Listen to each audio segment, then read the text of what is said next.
오늘은 여주 동행의 성경 인물 16번째가 되겠습니다.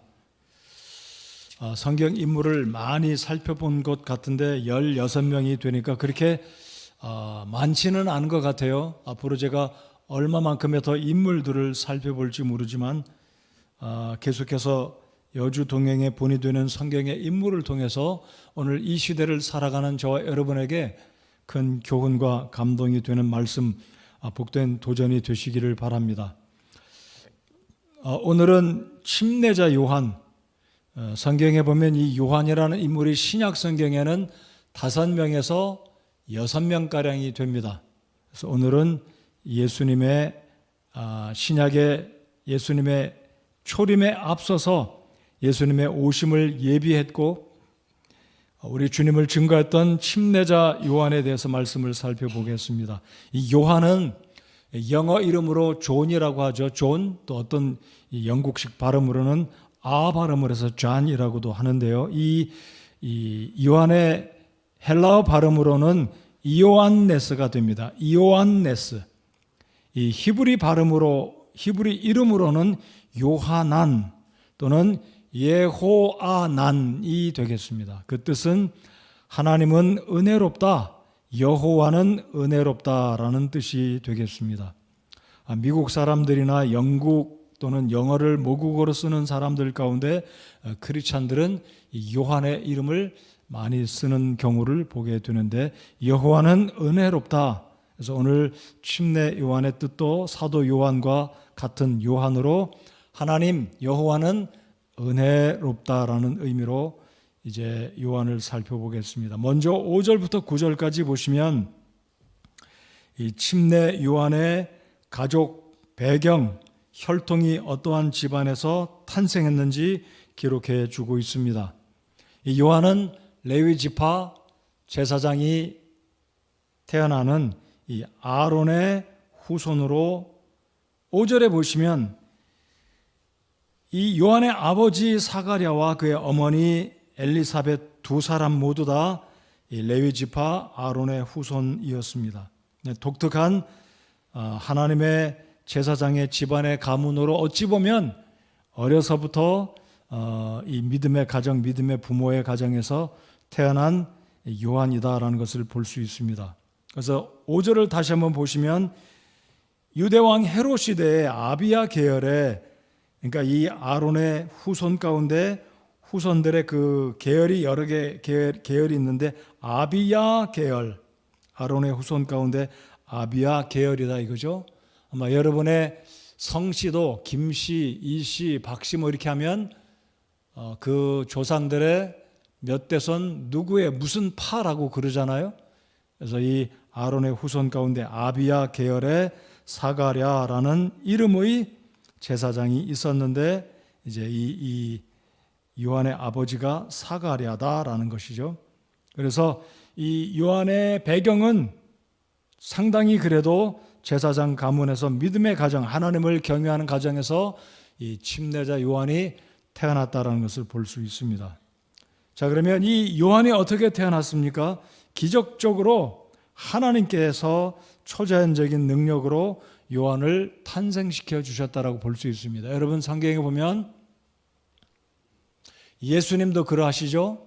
그리고 아브라함의 아들 이삭도 동일했습니다. 왜냐하면 이삭의 어머니 사라가 90이 되어서 낳았으니까 여인으로서는 자식을 낳을 수 없는 노년에 이삭을 낳았던 것처럼 이 사가랴의 아들 엘리사벳의 아들 요한 또한 도저히 사람의 힘으로는 나올 수가 없었다라는 것이죠. 7절 하반절에 보시면 이제 그들 둘 다 매우 연로하였더라. 낳을 수가 없다는 것을 성경은 보여주고 있습니다.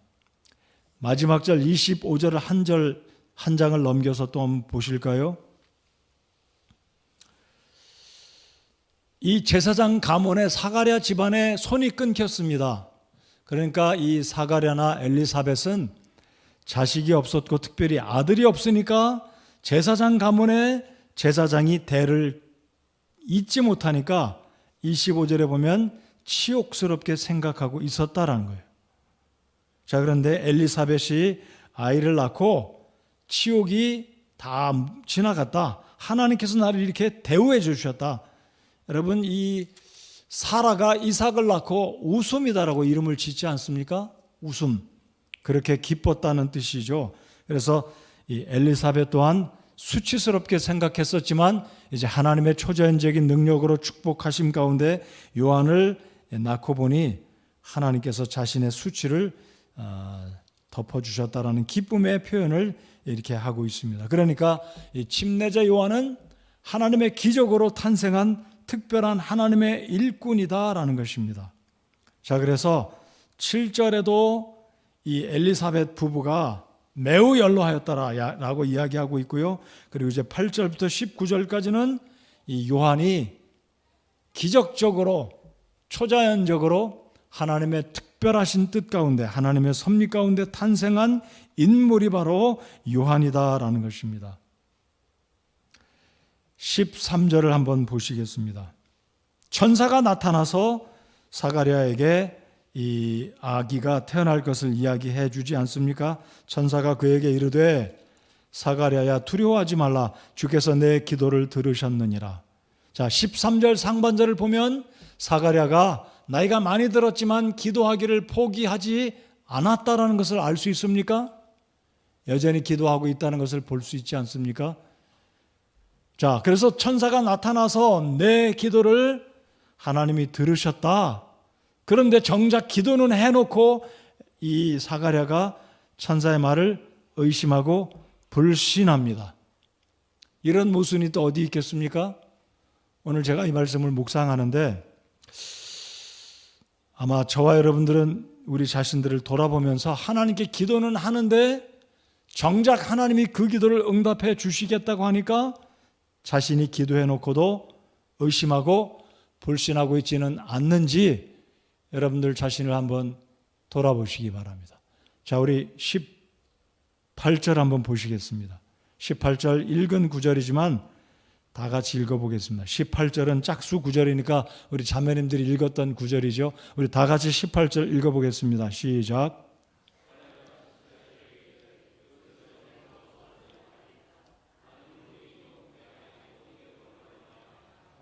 18절은 어찌 보면 강한 부정은 아닌 것 같이 보입니다. 그렇죠?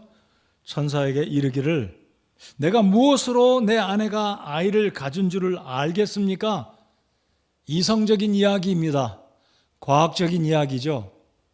천사에게 이르기를 내 아내는 이미 경수가 끊어졌는데 어떻게 그게 가능하겠습니까? 내가 그것을 어찌 알겠습니까? 라고 반문하면서 과학적으로, 이성적으로, 경험적으로 접근하는 것을 보면 사가랴는 제사장이었음에도 불구하고 자기가 하나님께 오랜 세월 동안 기도했지만 안 믿었다는 거죠. 그런데 하반절에 보면 천사가 사가랴에게 벌을 내립니다. 무슨 벌이었습니까? 벙어리가 돼요. 말을 못합니다. 일순간에 말을 못하고 요한이 태어나면서 요한의 이름을 짓자마자 그 순간 사가랴의 혀가 풀려서 말을 하게 되는, 그래서 천사가 이 문맥을 쭉 보면 이 사가랴가 하나님께 기도한 것을 믿지 않고 불신했기 때문에 20절 보실까요? 보라, 내가 내 말들을 믿지 아니함으로 안 믿었습니다. 여러분, 기도해놓고 하나님께 이성적으로, 경험적으로, 또 논리적으로, 과학적으로 따지면서 하나님이 축복해 주시겠다고 할 때 불신하고 있지는 않는지 이 본문을 통해서 살펴보시기 바랍니다. 자, 그러므로 이 침례자 요한은 인간적인 어떤 자연적인 방법으로나 자연적인 과정으로가 아니라 특별한, 매우 특별한 기적적으로 하나님의 뜻을 위해서 구약의 예언을 성취하기 위해서, 여러분 이사야 40장 3절에 보면 침례자 요한을 언급합니다. 그러니까 침례자 요한이 탄생할 것을 구약 성경은 예언하고 있다는 것을 우리가 보게 됩니다. 그러니까 다시 말씀드리면 이 요한은 초자연적으로 예수님처럼 초자연적으로 태어났다라는 거죠. 그래서 이 누가복음 이제 1장에 보면 마리아가 예수님을 잉태하고 천사가 일러준 대로 너의 친척 엘리사벳도 아기를 가진 지 이미 6개월이 되었다라는 소식을 듣고 마리아가 자기 친척 엘리사벳 집을 방문하는 장면이 1장 26절 이하에서부터 쭉 기록이 됩니다. 그러니까 이 1장, 누가복음 1장에는 한 사람은 처녀요, 한 사람은 나이가 지극히 든 늙은 여인이 아기를 가진 초자연적인 두 가지 사건. 근데 이 두 가지 사건은 공교롭게도 연관이 있습니다. 그러니까 침례자 요한은 예수님을 증거하는 구약의 마지막 선지자로, 여러분 기억하십시오. 침례 요한은 마지막 구약의 선지자입니다. 누가복음에 기록되었고 또 신약성경 복음서에 기록이 됐지만 침례자 요한은 구약의 마지막 선지자입니다. 그리고 이 마리아가 낳았던 우리 구주 예수님 또한 초자연적으로 탄생하셨는데 이 침례 요한은 예수님을 증거하기 위해서 친척지간이고 어머니들이 친척지간이고 6개월 차이로 침례 요한이 예수님보다 6개월 먼저 태어났고 그 이후에 예수님께서 탄생하시는 장면이 누가복음 1장에 기록이 되었다라는 것입니다. 여러분, 우리 하나님은 불가능이 없으신 하나님이신 줄 믿으십니까? 바로 이 누가복음 1장을 통해서 우리가 알 수 있다는 거죠. 자, 그렇다면 이제 15절을 보시면 초자연적으로 태어난 이 침례 요한은 어떤 사람인지 하나님께서 천사를 통해서 그의 아버지 사가랴에게 이리 하라고 알려줍니다. 15절. 이는 그가 주의 눈앞에서 크게 되고, 첫 번째 크게 될 인물이다라는 거죠. 그러니 너는 그에게 포도즙이나 독주를 마시지 말게 하라. 구약 성경에 어떤 인물이 머릿속에 탁 떠오릅니까? 힘센 사람, 사사기에 등장하는 포도즙을 마시지 않았던, 머리를 자르지 않았던 사사, 재판관, 누구인가요? 삼손. 네. 그러니까 이 침례자 요한은 신약 성경에 나실인이다라고 언급은 안 했지만 구약 성경에 나오는 그 규례를 적용한다면 침례자 요한은 나실인과 같이 하나님께 특별히 구별하여 드린 하나님의 종이다라는 것입니다. 근데 독특한 것은 15절 하반절에 보시면 자기 어머니 태에서부터 성령님으로 충만하여, 뱃속에서부터 성령으로 충만한 사람이에요. 굉장하지 않습니까? 이게 어떻게 가능할까요? 뱃속에서부터 성령으로 충만해서 이 땅 위에 태어나서 우리 주님을 위해서 쓰임받은 귀한 하나님의 종이었다라는 거죠. 세 번째로 16절에 보시면 이 침례자 요한에 대해서 초자연적으로 태어났는데 하나님의 섭리와 주권적인 뜻으로 태어났는데 이 침례자, 하나님과 동행한, 예수님과 동행한 요한은 16절을 다 같이 한번 읽겠습니다. 시작. 이스라엘 자손 중에 많은 이들을 주 그들의 하나님께로 돌아오게 할 것이기 때문이라. 그러니까 어찌 보면 이 침례 요한의 가장 큰 사명, 이 땅에 태어난 목적과 동기는 바로 이 침례 요한은 이스라엘 백성들, 자신의 동족인 유대인들을 하나님께로 돌아오게 하는, 많은 사람들을 주님께로 인도하여 구원받게 할 놀랍게 쓰임받을 사람이다라는 것을 천사가 이 사가랴에게 이야기해 주고 있다라는 겁니다. 그리고 17절 보시면 이제 또 한 가지 이 침례자 요한에 대해서 무엇이라고 이야기하고 있습니까? 이제 17절을 보시겠습니다. 그가 또 엘리야의 영과 권능으로 그분보다 앞서가서 아버지들의 마음을 자녀들에게로 돌아오게 하고 불순종하는 자를 의인의 지혜로 돌아오게 하며 주를 위하여 예비된 한 백성을 준비하리라. 주를 위하여 예비된 한 백성, 이제 큰 차원으로, 넓은 측면으로 보면 이제 교회라는 측면으로 하나님의 이방인들 가운데 구원받은 백성들로도 우리가 이해를 할 수 있을 것입니다. 자, 여러분, 구약 성경의 엘리야의 모습을 어떻게 성경은 표현하고 있습니까? 가죽옷을 입은, 그리고 허리에 굵은 가죽띠를 띤 사람이다 라고 엘리야를 표현하고 있는데, 침례자 요한도 거의 흡사한 모습으로 광야에 살면서 메뚜기와 벌꿀을, 석청을 먹고 살았던 독특한 인물이었습니다. 그래서 이 침례자 요한에 대해서 15절, 16절, 17절에 이 침례자 요한이 어떤 일을 위해서 살아갈 것이고 어떻게 태어날 것인지 천사가 스가랴에게 이야기해 주고 있습니다. 자, 아무튼 이제 이 침례자 요한이 17절에 보면 좀 이해하기가 어려운 구절이 있습니다. 아버지들의 마음을 자녀들에게로 돌아오게 하고 불순종하는 자를 의인의 지혜로 돌아오게 하며, 이 구절은 말라기 선지자가 언급한 4장 6절을 인용한 구절입니다. 자, 그것은 그렇게 크게 중요하다고 이 구절 모르니까 어떻게 하면 좋나 이렇게 신경 쓰지 마시고, 핵심은 침례자 요한이 무엇을 위해서 왔다고요? 바로 예수 그리스도를 증거하기 위해서 많은 유대인들과 이방인들 가운데 온 세상에 구원받을, 특별히 교회들을 향해서 예수님의 오심을 선포하기 위해서 놀라운 사명을 받고 이 땅에 태어난 하나님의 사람, 주의 일꾼이다라는 것을 기억하시면 좋겠습니다. 자, 이제 24절을 보시겠습니다. 24절을 보면 이제 엘리사벳이 어떻게 반응하고 있는지 24절을 보시겠습니다. 그 날들이 지난 뒤에 그의 아내 엘리사벳이 수태하고, 자, 천사가 사가랴에게 아버지 사가랴에게 일러준 대로 수태가 되었죠. 그리고 5달 동안 숨어 지내었습니다. 참 독특하죠. 왜 엘리사벳이 숨어 지냈을까요? 얼마나 기쁜 일입니까? 방금 읽었던 25절에 보면 치욕이 사라졌지 않아요? 제사장 가문의 집에 자녀가 없어서 아들이 끊겨서 제사장 집안에 제사장이 나와야 되는데 대가 끊어져서 이 아내 엘리사벳은 치욕스럽게 생각했는데, 아기를 가졌으면 얼마나 기쁜 일입니까? 근데 5개월 동안 숨어서 지냈다라고 이야기합니다. 그 이유가 무엇이겠습니까? 아마 이 구약 성경에 사사기 13장에 있는 말씀을 근거해 본다면 임신한 것 자체를 부정한 것으로 간주하고 자신을 성별되게 하려고 5개월 동안, 사실 여인들이 아기를 낳게 되면 정결케 하는 기간이 있습니다. 근데 5개월까지 가지는 않아요.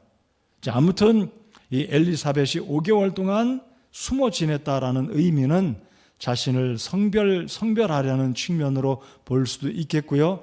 아니면 그것보다는 더 중요하게 하나님께서 자신의 뜻을, 자신의 바람을 들어주지 않는 것 같았지만 기도를 응답하신 하나님께서 이 사가랴와 엘리사벳에게 하나님께서 아들을 주시는데, 이 아들이 뱃속에서부터 성령으로 충만할 것이고 이 아들을 통해서 많은 이스라엘 백성들이 주님께 돌아오게 할 것이라는 것을 들었던 이 사가랴와 엘리사벳은 두렵고 떨리는 마음으로, 조신한 마음으로 이 아들을 낳기까지 절제하고 기도하며 준비하려고 그리하지 않았을까 추측을 할 수가 있다는 것입니다.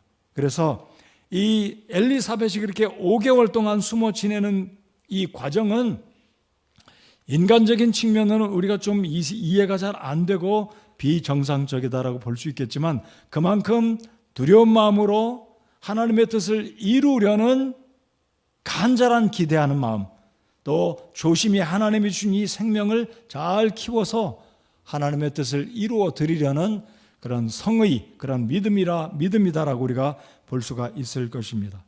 자, 그렇게 시간이 지나면서 이 집에 이제 아들이 태어나는데, 다시 한번 저희들이 잠깐 뒤로 돌아가서 이 사가랴가 천사의 말을 들었을 때 믿음으로, 감사한 마음으로 받아들이지 못하고 불신하고 믿었을 때 어떤 일이 일어났는지 한번 살펴보겠습니다. 자, 20절을 우리 같이 한번 또 읽어보시겠습니다. 20절 시작.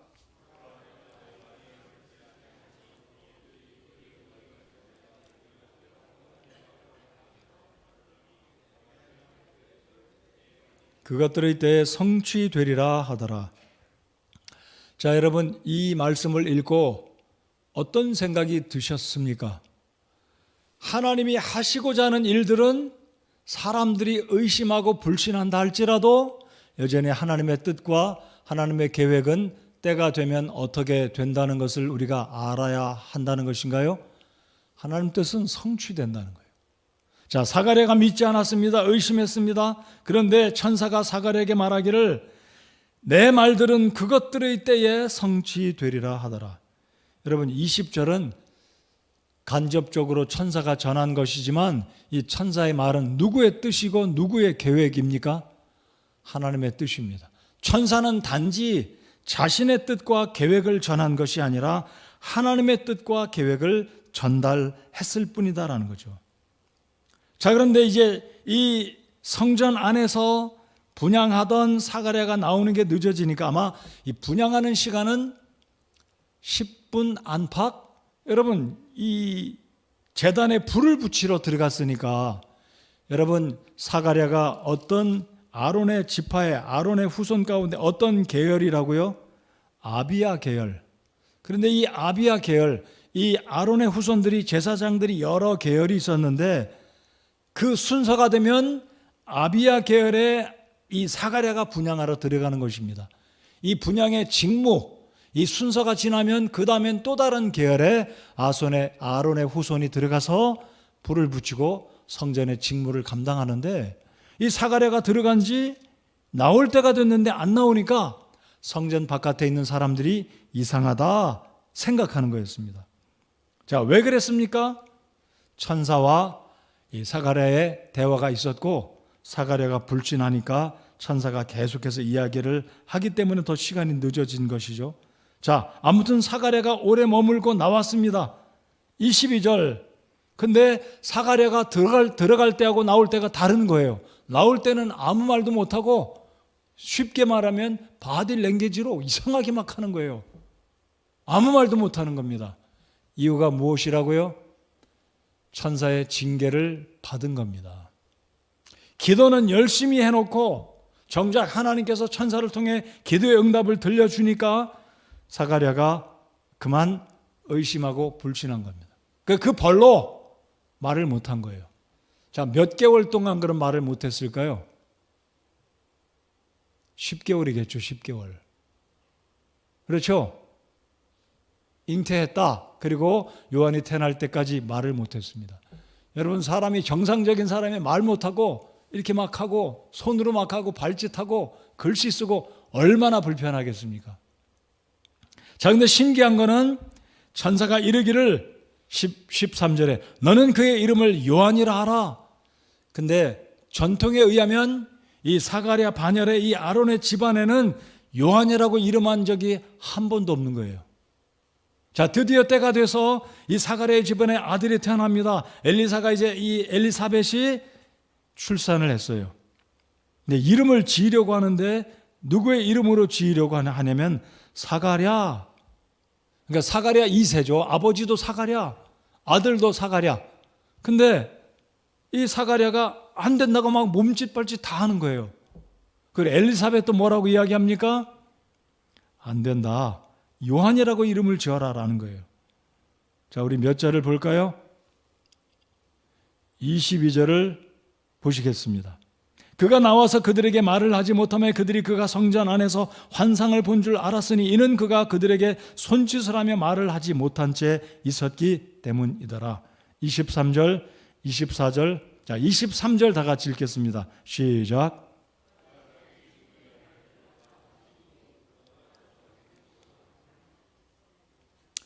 자, 5달 동안 숨어 지냈다고 그러고 시간이 가서 이제 드디어 엘리사벳이 출산할 때가 되었습니다. 자, 57절을 보면 엘리사벳이 출산할 때가 되었다. 그런데 여러분, 25절과 이 57절 중간에 샌드위치처럼 끼어있는 이 장면, 이 부분은 마리아의 장면으로 살짝 넘어갔다가 다시 요한이 출생하는 57절로 이어집니다. 그러니까 이 의사 누가는 재미있게 이 마리아와 엘리사벳의 잉태하는 사건을 기록해 두었습니다. 자, 이제 아무튼 57절을 보면 엘리사벳이 해산할 때가 되어 모든 가족들이 기뻤습니다. 58절 그녀의 이웃과 사촌들이 주께 해서 그녀에게 큰 긍휼을 베푸신 것을 듣고 그녀와 함께 기뻐하더라. 얼마나 기뻤습니까? 드디어 사가랴의 집안에 대제사장의 이 제사장의 집안에 아들이 태어나니 하나님의 직무를 감당할 후손이 되어난다 이거죠. 얼마나 기뻤습니까? 그런데 59절에 보면 이 아들의 이름을 사가랴로 지어라 라고 하는 거예요. 자, 그런데 60절에 그의 어머니가 응답하여 이르되 그렇지 아니하니 그를 요한이라 불러야 하리라. 자, 사가랴가 아내에게 이야기했을까요? 안 했을까요? 여러분에게 상상에 맡겨드리겠습니다. 말을 못하잖아요, 사가랴가. 근데 아내에게 자기가 성전에 들어가서 천사를 보았고 천사가 일러준 것을 들었고 집에 와서 아내에게 이야기했겠죠. 그 전에 아내가 잉태되었는지 성전에서 나와서 잉태가 됐는지 전 잘 모르겠습니다. 아무튼 사가랴는 성전에 들어가서 천사로부터 받았던 메시지를 전하고 다마 뜻을 전하고 엘리사벳도 그리 알고 아들을 낳으면 이름을 요한이라고 부르려고 계획한 거다 이거죠. 자, 62절 보십시오. 그의 아버지에게 손짓하여 그가 어떻게 그를 부를지 말이 안 통하니까 사가랴를 부른 거죠. 손짓으로 막 이렇게 부르고 막 또 뭐 이렇게 막 이야기했겠죠. 자, 그런데 사가랴가 말을 못하니까 글을 쓰는 판을 달라 하여 이름을 딱 쓰는데 요안네스 딱 쓴 거예요. 사람들이 깜짝 놀라요. 근데 그 순간 글을 쓰자마자 요한이라고 쓰자마자 이 사가랴의 혀가 딱 풀려서 그때부터 다시 말을 하게 된 겁니다. 굉장히 놀랍죠? 우리 하나님은 정상적인 사람의 혀를 멈춰서 말을 못하게 10개월 동안 그의 혀를 묶어두었다가 10개월이 지난 후에 징계가 풀리니까 다시 말을 하게 되고, 자, 64절 다 같이 읽겠습니다. 시작. 즉시 그의 입이 열리고 혀가 풀리며 그가 말을 하여 하나님을 찬양하니. 65절은 제가 읽겠습니다. 그들 주변에 거하던 모든 사람에게 두려움이 임하였고. 여러분 두렵습니까? 안 두렵습니까? 아니 신기하다. 요한이란 이름은 쓴 적도 없고 우리가 이것 때문에 서로 이야기하는데 10개월 동안 말을 못하던 이 사가랴가 딱 글씨를 쓰는데 요한이라고 쓰자마자 그가 혀가 풀려서 다시 말을 한다. 이거는 보통이 아니다. 이거는 이 집안에 특별한 하나님의 역사가 있을 것이다라는 것을 듣게 되었고, 65절에 보시면 모든 사람에게 두려움이 임하였고 이 모든 말이 유대의 온 산간 지방에 두루 널리 퍼짐에. 66절 다 같이 읽겠습니다. 시작. 그 말들을 들은 모든 사람이 그것들을 마음속에 두며 이르되 앞으로 이 아이가 어떤 아이가 될까 하더라. 주의 손이 그와 함께 하더라. 자, 66절 하반절이 중요한 의미가 있습니다. 앞으로 이 아이가 어떤 아이가 될까? 얼마나 위대하게 하나님의 뜻을 이루어 드릴까? 듣자 하니 엘리사벳로부터 듣자 하니 이 아기는 뱃속에서부터 성령으로 충만했대. 이런 얘기가 퍼졌잖아요. 그리고 아버지가 10개월 동안 말을 못하더니 한 번도 쓰지 않았던 이 사가랴 집안에 요한이라는 이름을 쓰자마자 아버지의 혀가 풀리고 말을 하게 되는 이 놀라운 일이 일어났다는 얘기를 듣자, 이 현상을 보자 유대 지방에는 다 소문이 퍼져서 이 아이는 장차 놀라운 하나님의 일꾼으로 쓰임받게 될 것이다 라는 거죠. 자, 67절을 또 보시면 그의 아버지 사가랴가 성령님으로 충만하여 대언하여 이르되. 68절 69절 71절까지 68절부터 71절까지 읽겠습니다. 시작.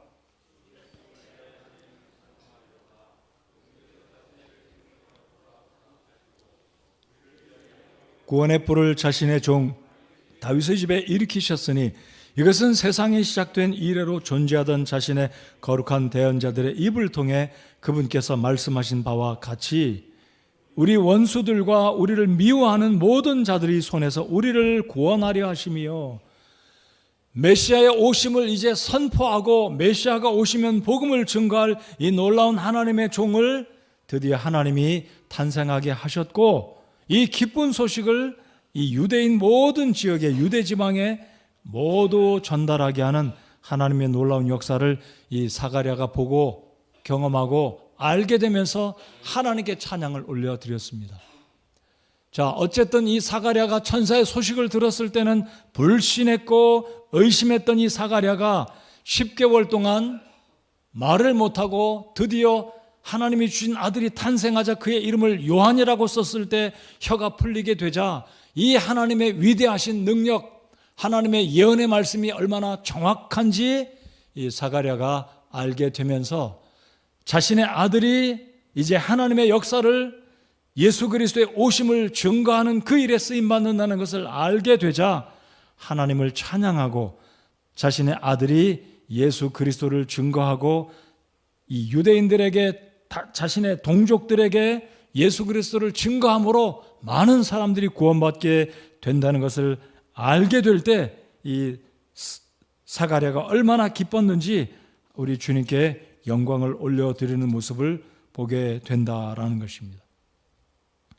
자, 그래서 오늘 이 침례자 요한을 우리가 다시 한번 집중해서 생각해 보고자 합니다. 이제 침례자 요한의 본분과 사명이 무엇인지 이미 제가 말씀을 드렸고 여러분도 이미 알고 계시겠지만 이 침례자 요한은 예수님의 오심을 예비하는 광야의 소리였습니다.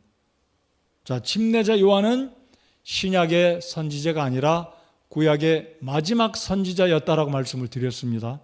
자, 그러니까 이 침례자 요한의 본분과 사명은 이제 은혜의 시대, 예수 그리스도의 신약의 시대가 오셨음을 유대 백성들에게 선포하는, 그리고 온 세상에 예수님의 도래, 우리 메시아의 오심을 소개하고 이야기해 주는 사람으로 그 사명을 받은 자다라는 것입니다. 자, 그래서 누가복음 3장을 잠깐 한번 보실까요? 누가복음 3장을 가 보시면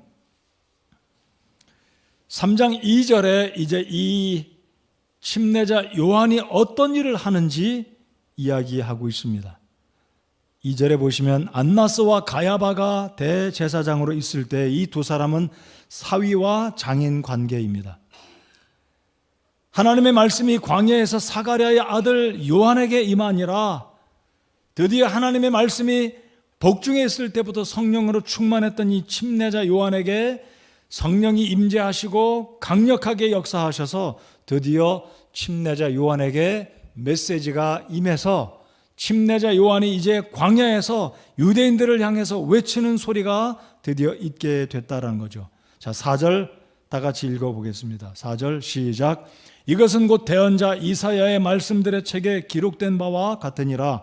이르시되 광야에서 외치는 자의 소리가 있어 이르기를 너희는 주의 길을 예비하라.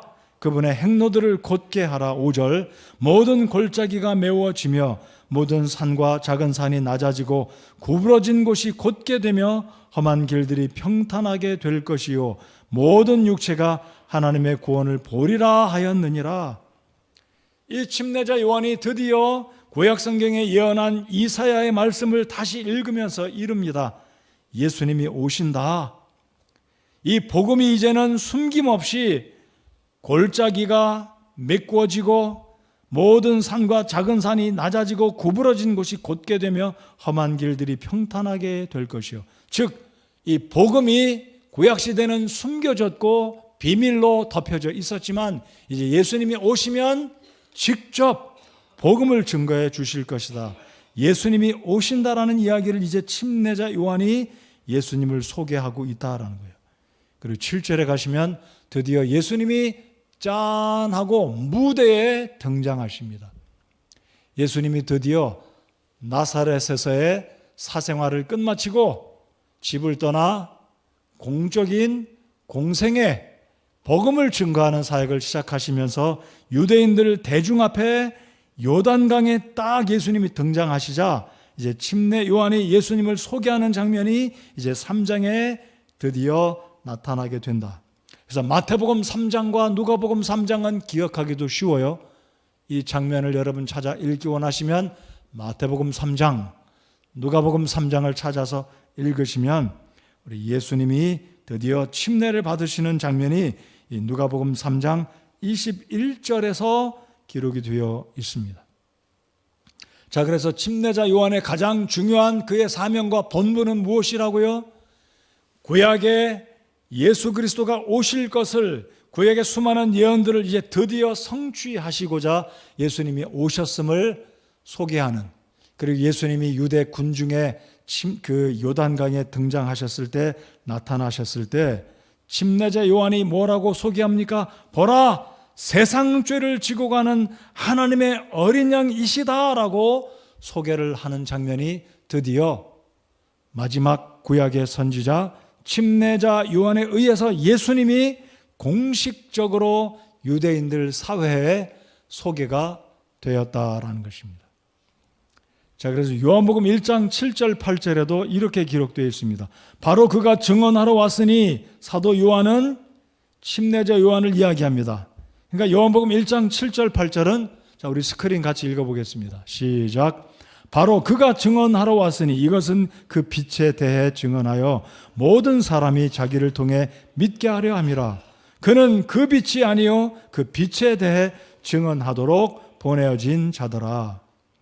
자, 요한복음 1장 15절 또 읽겠습니다. 앞에 있는 요한은 침례자 요한이 아닙니다. 15절, 요한이 그분에 대해, 여기서 요한은 사도 요한입니다. 자, 읽겠습니다. 시작. 요한이 그분에 대해 증언하며 외쳐 이르되, 내가 말하기를 내 뒤에 오시는 분이 나보다 앞서신 것은 그분께서 나보다 먼저 계셨기 때문이라 하며 언급한 분이 곧 이분이라 하니라. 자, 여기서 요한은 침례자 요한이 맞는데, 이 사도 요한이 이 글을 기록했다는 의미로 제가 말씀을 드립니다. 자, 여기서 요한이 그분에 대해, 그러니까 침례자 요한을 사도 요한이 1장 15절을 기록한 것입니다. 아무튼 여기 요한은 침례자 요한입니다. 제가 잘 다시 설명을 드렸습니다. 자, 그러니까 이 요한복음에 사도 요한이 침례자 요한을 요한복음 1장에도 3장에도 기록하면서, 이 사도 요한은 이 침례자 요한이 어떤 일을 할 것이다, 예수님을 소개하는 사람, 하나님이 보낸 하나님의 종이다라는 것을 요한복음에서도 누가복음에서도 소개하고 있습니다. 자, 그래서 이제 침례 요한의 예수님의 소개를 잘 보시면, 예수님이 요단강에 이제 공적으로 등장하시기 전까지는 이 침례자 요한이 무엇이라고 이야기하냐면, 회개하라, 이 이스라엘 백성들을 향해서 회개하라라고 이야기합니다. 굉장히 강력하게 이야기하고 있는데요. 누가복음 3장을 여러분 펴고 계시죠? 3장 7절을 한번 보시겠습니다. 자, 침례자 요한의 첫 강력한 메시지는 7절을 보시겠습니다. 그때 그가 자기에게 침례를 받으러 나오는 무리에게 이르되, 유대인들에게 이르되, 오 독사의 세대야, 독사의 세대야, 누가 너희에게 경고하여 다가오는 진노를 피하게 하더냐. 자, 이런 메시지를 전했습니다. 하나님의 왕국이 가까이 왔다, 회개하라, 이렇게 소개하고 있다가 드디어 예수님께서 요단강에 딱 나타나시자 이제 침례 요한의 메시지가 이렇게 바뀌어졌습니다. 보라, 세상 죄를 지고 가는 하나님의 어린 양이시다 그랬습니다. 여러분, 이 침례자 요한의 이 선포는 유대인들에게 익숙한 표현입니다. 왜냐하면 유대인들은 레위기의 제사의 방법, 제사 규례에 의하면 성전에 가서 양을 잡아, 송아지를 잡아 하나님께 제사를 드렸기 때문에 침례자 요한이 예수님을 소개하기를 세상 죄를 지고 가는 하나님의 어린 양이다라고 소개할 때, 모든 유대인들은 침례자 요한이 소개한 그 의미, 바로 저분이 하나님께 우리의 죄를 위해서 희생양으로 오신 분이구나, 저분이 바로 유월절 어린 양이시구나라는 것을 알게 됐다는 거죠. 자, 이제 침례자 요한의 메시지가 이렇게 바뀌어져 가면서 침례자 요한은 결국 요한복음 3장 30절에 굉장히 중요한 고백을 합니다. 우리 요한복음 3장을 한번 성경을 직접 펴서 읽어보겠습니다. 성경이 없으신 분은 스크린을 보시고 3장 30절을 보시겠습니다. 요한복음 3장 30절입니다. 먼저 30절을 읽어보겠습니다. 30절 시작.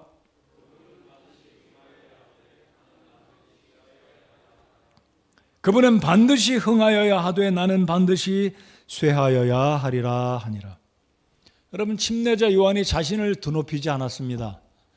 이스라엘 백성들에게 마지막 구약 선지자로서 메시지를 전했지만, 어렸을 때부터 어머니 뱃속에서 성령의 충만함을 입었지만, 이 침례자 요한이 태어났을 때 모든 유대 지역에는 이 아이가 장차 어떻게 될 사람인가 소문이 자자한 지가 벌써 상당한 기간이 흐르지 않았습니까? 적어도 30년 이상이 흘렀습니다. 예수님과 침례자 요한은 6개월 차이잖아요. 그렇죠? 그러니까 침례자 요한이 이런 메시지를 전하고 예수님이 나타나셨을 때 예수님의 나이가 30세라면 침례자 요한은 30.6세입니다. 그렇죠?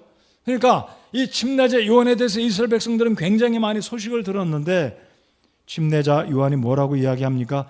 그분은 반드시 흥하여야 하되 나는 반드시 쇠하여야 하리라 하니라. 이 말씀 한 구절을 통해서 우리가 꼭 기억해야 될 것은, 저와 여러분의 섬김 가운데, 우리의 수고 가운데 높임을 받으셔야 되는 분은 예수 그리스도 한 분이셔야 된다는 사실을 꼭 기억하시기 바랍니다. 내가 드러나는 게 아니고, 심지어 교회가 높아지는 게 아니고, 예수님보다도 교회가 높아지는 게 아니라 예수님 한 분이 높아지고 예수님이 영광 받으시는 모든 우리의 섬김과 찬양과 예배가 오직 교회의 머리 되신 예수님께 집중이 돼서 예수님만 높임 받으시고 예수님만 흥함을 입고 예수님만 모든 세계와 나라와 민족과 열방 가운데 찬양을 받으셔야 되는, 아니 교회가 존재하는 이유가, 내가 존재하는 이유가 바로 예수 그리스도가 돼야 된다는 사실을 이 침례자 요한의 고백을 통해서 우리가 반드시 교훈을 받아야 되겠습니다.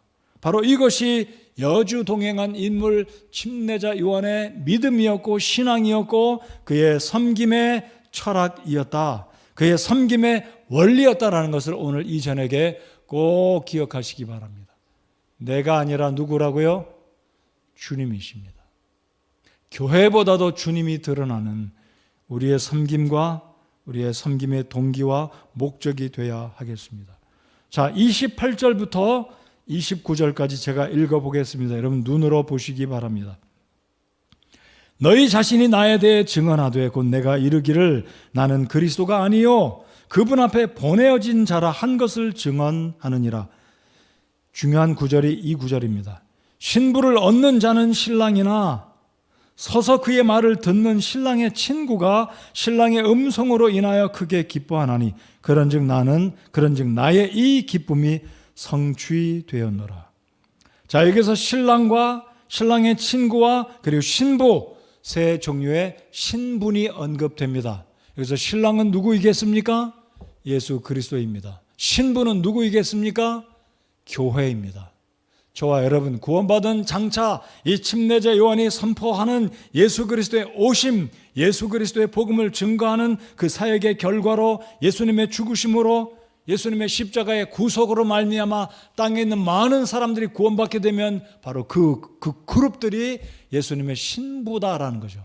그러니까 신랑은 신부를 기뻐하게 되는데 신랑의 친구는 바로 이게 침례자 요한. 나는 내가 신랑도 아니고 내가 기쁨의 주인공도 아니고 나는 단지 신랑의 친구가 신랑의 무엇으로 인해 크게 기뻐한다고요? 제 얼굴을 보시면 답이 안 써 있어요. 구절을 잘 보세요. 자, 보십시오. 신랑의 친구가 신랑의 음성으로 인하여 크게 기뻐하나니. 그러니까 침례자 요한은 예수님이 신랑 되심을 인정하고 있고 예수님이 오심, 예수님의 죽으심과 부활의 그 사건, 예수님이 이루시는 그 놀라운 사건만으로도 침례자 요한은 기뻐한다라는 거예요. 신랑의 음성을 듣는 것 자체만으로도 기뻐한다라는 거예요. 그리고 마지막 그 30절에서 이르기를 그분은 반드시 흥하여야 하되 나는 반드시 쇠하여야 하리라 하니라. 우리가 바로 이런 마음으로, 이런 동기로, 이런 목적으로 주님의 교회를 섬기고 복음을 증거하고 장차 오실 우리의 신랑, 여러분이 예수님의 신부라고 믿으십니까? 구원받은 사람이면, 교회에 속한 주님의 지체이면 바로 교회가 예수님의 신부입니다. 그러니까 침례자 요한은 신랑의 친구로서 신부를 예수님께 신랑에게 소개하고 복음을 증거하는 구약의 마지막 선지자로서의 역할을 이 구절을 통해서 소개하고 있다는 것을 알 수 있다는 거죠. 그래서 기억하시기 바랍니다. 우리는 예수 그리스도의 죽으심과 부활의 그 능력의 승리의 축복으로 그 역사하심으로 구원받고 예수님의 신부가 되었고, 바로 이 침례자 요한은 예수님을 소개한 유대인에게도 포함하면서 온 세상의 이방인들에게까지 넓은 측면에서 예수 그리스도를 소개함으로 모든 열방과 민족들이 구원받고 예수 그리스도의 교회가 되어서 신부가 되는 이 놀라운 축복을 침례자 요한은 그 사실로도 기뻐했다라는 거예요. 그래서 우리의 섬김과 우리의 주님을 향한 동기가, 교회를 섬기는 우리의 태도가 바로 침례자 요한과 같아야 되겠다라는 것입니다. 자, 말씀 한 구절을 이제 읽고 오늘 말씀을 끝맺겠습니다. 마태복음 11장 11절을 펴보시기 바랍니다.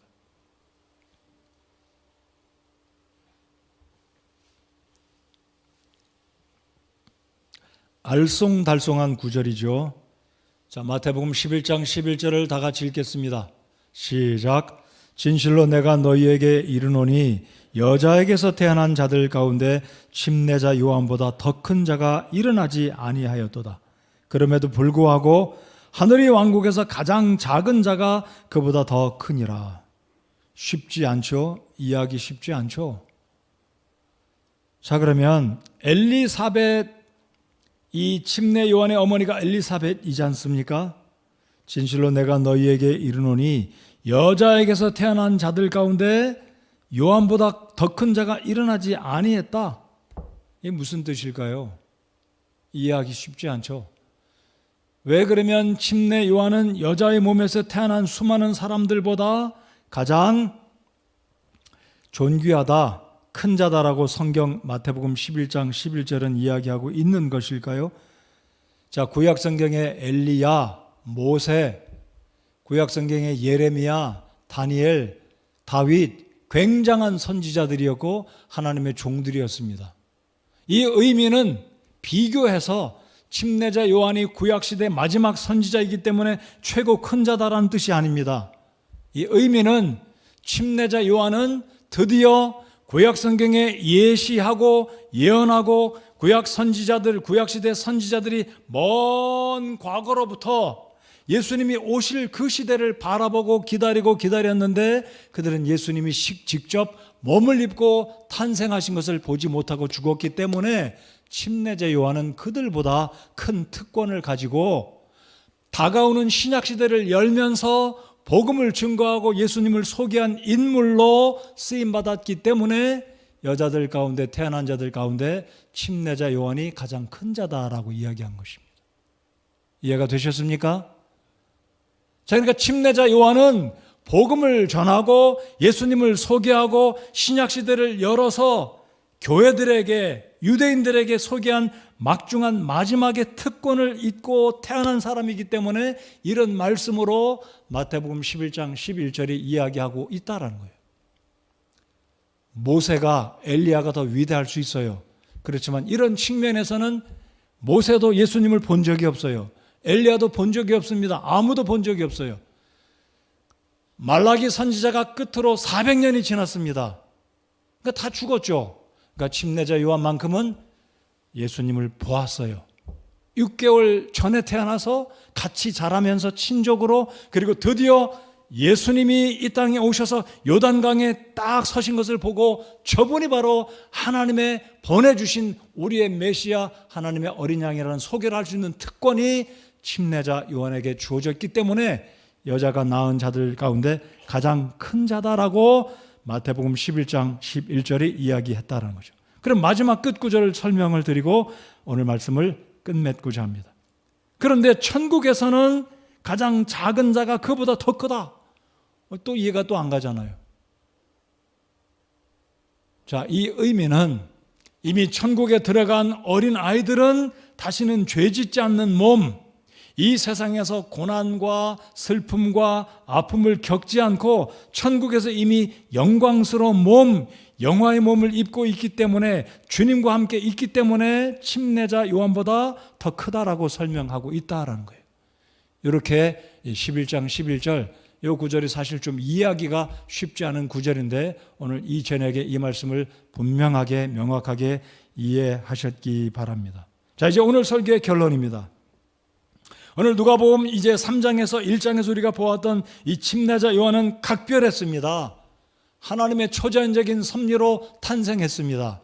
초전적인 능력으로 어머니 뱃속에서 성령의 충만을 입었고 사명을 받았습니다. 마치 바울 사도가 구원받았던 순간에 사명을 받았던 것처럼 침례자 요한은 어머니 뱃속에서 성령의 충만함을 입었고, 뱃속에서부터 하나님의 계획과 주권적인 뜻 가운데 사명을 받고 구약시대의 마지막 선지자로 보냄을 받았다라는 거예요. 오늘 설교의 핵심은 이것입니다. 침례자 요한은 자신을 자랑하지 않았습니다. 자신을 드높이지 않았습니다. 심지어 마태복음 11장 11절에 여자가 낳은 사람들 가운데 가장 큰 자라고 일컬을 정도의 특권을 받았지만, 그럼에도 불구하고 침례자 요한은 나는 반드시 쇠하고 예수님은 반드시 어떻게 돼야 하겠다고 고백했습니까? 예수님만 흥해야 되겠다. 이러한 고백이 저와 여러분의 고백이 되어야 할 줄 믿습니다. 주님만 높이시는 우리 교회가 되기를 바랍니다. 그리고 우리 또한 이제 침례자 요한과 비슷합니다. 왜입니까? 예수님이 이제 오시기 때문에, 머지않아 예수님이 오시기 때문에 침례자 요한은 오실 예수님을 예비한 것처럼 저와 여러분 또한 이제 머지않아 다시 오실 부활하신 주님을 이 말세의 때에 사람들에게 소개하고 복음을 전해야 되는 이 사명과 특권을 우리 모두가 감당해야 하겠다라는 것입니다. 그래서 침례자 요한은 그런 측면에서 하나님께 귀하게 쓰임받았고 겸손하게 주님께 영광을 올려드린 하나님의 귀한 종이었습니다. 저와 여러분이 그런 마음으로 주님을 섬기는, 예수님이 오시기 전에 쓰임받는 그런 인생들이, 그런 특권을 누리는 저와 여러분 모두가 되시기를 바랍니다. 자리에서 일어나셔서 함께 찬송하시겠습니다.